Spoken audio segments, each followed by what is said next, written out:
유화 송생과학의 송쌤입니다. 자, 오늘은 여러분하고 1차시 물리변화와 화학변화의 차이에 대해서 알아보고자 합니다. 여러분하고 저번 시간에 변화에 대한 얘기를 했었습니다. 기존의 모습과 달라지는 것을 보고 우리는 변화라고 했는데요. 이 변화하는 방법은 물리변화와 화학변화로 나뉘어지게 됩니다. 어떠한 차이점이 있는지 알아보도록 하겠습니다. 오늘의 학습 목표는요, 물리변화와 화학변화의 차이를 설명할 수 있다. 일상생활에서 물리변화와 화학변화의 예를 찾을 수 있다가 오늘의 학습 목표가 되겠습니다. 자, 한번 가보도록 하겠습니다. 자, 함께 시작하기에 사과 주스와 사과 식초의 맛이 다른 까닭이라는 게 있습니다. 사과 주스는 어떻게 만들어요? 우리가 믹서기 같은 데 넣고 단순히 갈죠. 갈면은 이 갈았던 것이 액체가 되면서 우리가 마실 수 있는 형태로 바뀌게 되는 거고요. 하지만 이럴 때 사과의 맛이 변해요, 안 변해요? 변하지 않죠. 사과의 맛이 유지가 되는 상태로 그대로 사과 주스를 먹을 수가 있게 되는 겁니다. 하지만 사과 식초 같은 경우는 달라요. 발효라는 방식을 이용을 해가지고요, 새로운 물질을 만들어내는 거예요. 그래서 식초를 만들어내는 건데, 여러분 식초 같은 경우는 원샷을 할 수 있겠습니까? 아무래도 어렵죠. 너무 식초의 맛이 강하기 때문에 우리가 원샷을 할 수가 없는 거예요. 기존의 사과의 맛과 다른 새로운 성질이 생겨났다는 거예요. 그래서 기존의 맛이 변한 물질이 나온다는 것을 우리가 확인할 수 있죠. 이런 사과 주스를 만드는 반응을 보고 우리가 조금 이따가 배우겠지만 물리변화, 사과 식초를 만드는 반응을 우리는 화학변화라고 합니다. 어떤 식으로 되는지 확인해 보도록 하겠습니다. 자, 교과서를 천천히 읽어보도록 할게요. 우리 주변에서는 물질의 변화가 끊임없이 일어나고 있습니다. 그래서 물질의 변화는 어디서든지 일어나고 있는데, 아이스크림을 포장할 때 사용하는 드라이 아이스는요, 공기 중에 두면요 승화돼서 사라진다고 합니다. 여러분, 승화가 뭐예요? 고체에서 기체로 가거나 기체에서 고체로 가는 과정을 말하는 거죠. 여기서 고체는요 드라이 아이스예요. 기체는요 이산화탄소죠. 이렇게 단순히 고체에서 기체, 기체에서 고체로 가는 반응을 보고 우리는 승화라고 하는 겁니다. 이런 것은 우리가 조금 이따가 배우겠지만 물리변화라고 하는 거예요. 또한 딸기를 비롯한 과일은 익으면서 색과 맛이 변한다라는 겁니다. 또 기존의 성질과 달라지는 것을 확인할 수 있는데, 이런 것을 볼 때는 우리가 조금 이따가 배우겠지만 화학변화라고 하는 겁니다. 그래서 드라이 아이스 승화 같은 경우는 물리변화, 딸기의 색변화 같은 경우는 화학변화가 일어난다는 것을 확인할 수 있겠네요. 자, 주변에서 일어나는 물질의 변화 중 고유한 성질이 변하지 않으면서 상태나 모양 등이 바뀌는 변화를 보고 우리는 어떤 변화라고 하죠? 물리변화라고 하자라는 겁니다. 근데 중요한 말이 있었어요. 물질의 고유한 성질은 변하지 않으면서, 성질이 변하지 않아야 돼요. 모양과 상태만 변하는 것을 보고 우리는 물리변화라고 합니다. 하지만 화학변화 같은 경우는요, 물리변화와 달리 물질이 반응하면서 새로운 물질이 생성되는 변화라는 거죠. 그래서 성질이 변한다는 겁니다. 그래서 물리변화와 화학변화를 구별할 수 있는 가장 큰 기준이 뭐예요?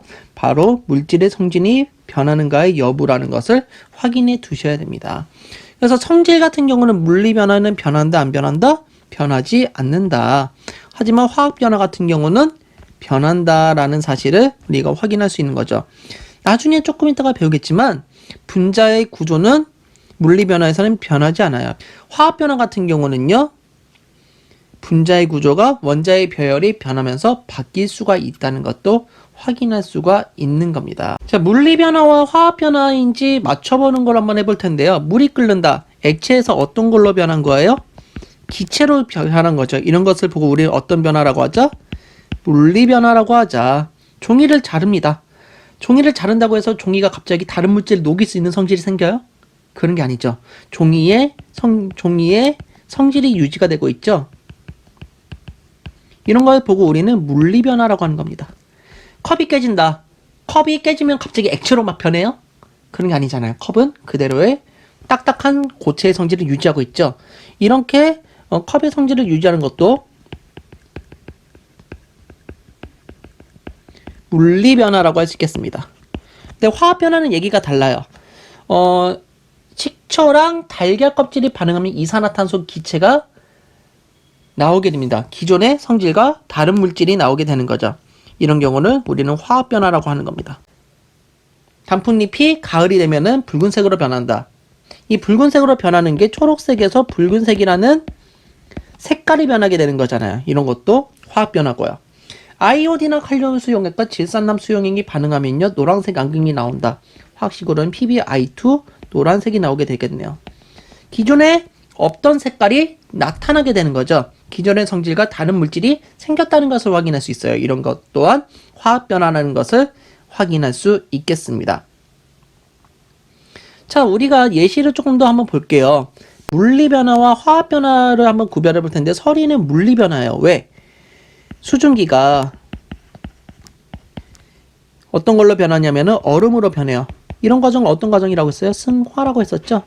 기존의 물 분자는요, 변하지 않고 수증기에서 얼음으로 바뀌게 된다는 사실을 알 수가 있기 때문에 물리 변화라고 하는 거예요. 화학 변화 같은 경우는 철이 어떤 걸로 변했어요?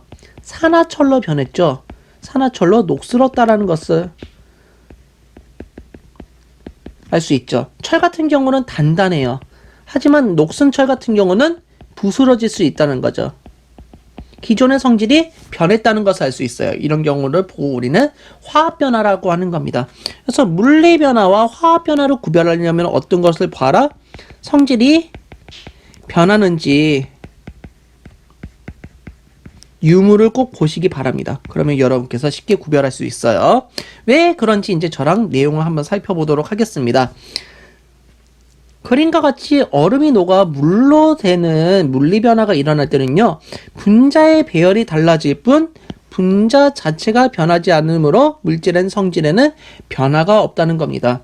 분자는요, 물질의 성질을 이루는 가장 작은 입자입니다. 이 분자의 구조가 변하지 않으면요, 성질이 변하지 않는다는 것을 우리가 알 수 있어요. 반면 물의 전류를 흐르게 하면요, 수소기체와 산소기체로 나뉘어졌다고 합니다. 화학 변화가 일어나는데, 이와 같은 화학 변화가 일어날 때는요, 원자의 배열이 달라져서 새로운 분자가 생성되므로 성질을 가지고 있는 가장 작은 입자인 분자의 구조가 바뀌었기 때문에 물질의 성질이 달라진다는 거예요. 그림을 보면서 다시 한번 설명해 주자면요, 여기 미키마우스 모양으로 이렇게 이쁘게 된 게 이게 바로 물이에요. 하지만 얼음에서 물로 바뀌었다고 해서 이 미키마우스의 모양이 변하지 않는다라는 거죠. 이런 거를 보고 우리는 물리 변화라고 하는 겁니다. 근데 요거 한번 볼게요. 여기서 빨간색 동그라미는요, 산소고요. 약간 회색빛 도는 동그라미는 우리는 수소라고 하는 거예요. 이 전기 분해 반응이 일어났을 때요, 원자의 배열이 바뀌면서 수소기체와 산소기체가 나오는 것을 확인할 수가 있는데요. 이 수소기체와 산소기체는요, 기존의 미키마우스 모양과 같아요, 달라요? 같지 않다라는 거죠. 이런 것을 보고 우리는 어떤 변화라고 하죠? 화학 변화라고 하자. 꼭 기억해 두시면 좋겠습니다. 하나만 물어볼까요? 이렇게 수소기체가 나온 곳에다 성냥불을 갖다 대면 어떻게 될까요? 펑 하고 터집니다. 제가 실험 영상으로도 올려놨는데 나중에 한번 찾아보세요.